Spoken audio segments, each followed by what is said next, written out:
Hello students, let's see the question. So the question is temperature, CO2 concentration, chlorophyll amount, water. Among the given factors, identify the external factors that affect the rate of photosynthesis and choose the correct option accordingly. यहाँ पे कुछ factors दिए हैं जो कि photosynthesis के rate को affect करते हैं. बताना है कि इनमें से कौन सा एक्सटर्नल फैक्टर है और बताना है कि कौन सा ऑप्शन में करेक्ट दिया रिगार्डिंग ये जो एक्सटर्नल फैक्टर है रेट ऑफ फोटोसिंथेसिस को जो अफेक्ट कर रहे हैं. तो अगर हम देखें यहाँ पे ये जो फैक्टर्स हैं, फैक्टर्स अफेक्टिंग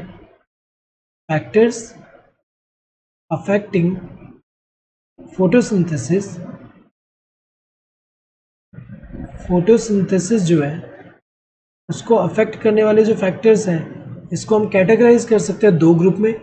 एक कौन सा होता है एक्सटर्नल फैक्टर जो प्लांट बॉडी के बाहर है, और दूसरा क्या है इंटरनल फैक्टर बोल सकते हैं, या फिर प्लांट फैक्टर भी कह सकते हैं क्योंकि प्लांट का फैक्टर है अंदर.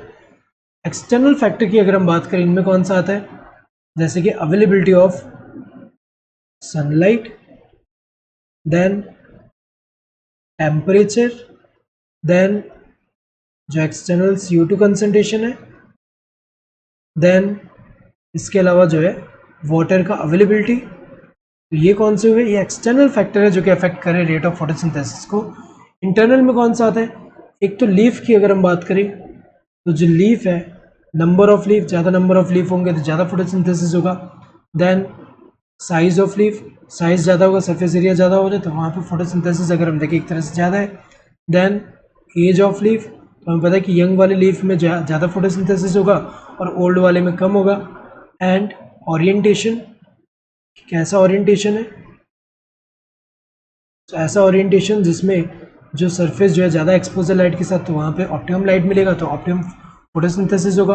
Orientation of leaf. इसके अलावा अगर हम देखें तो नंबर ऑफ, अगर हम देखते हैं मीजोफिल सेल्स ज़्यादा है और क्लोरोप्लास्ट ज़्यादा है, क्लोरोप्लास्ट. इसके अलावा अगर हम देखें अमाउंट ऑफ क्लोरोफिल. इसके अलावा अंदर का अगर हम देखें तो internal CO2 concentration.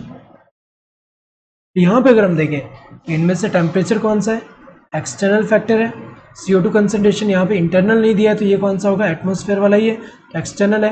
Chlorophyll amount अगर हम देखें ये इंटरनल फैक्टर हुआ. वाटर अवेलेबिलिटी अगर हम देखें एक्सटर्नल हुआ, तो एक्सटर्नल कौन सा है 1, 2, 4.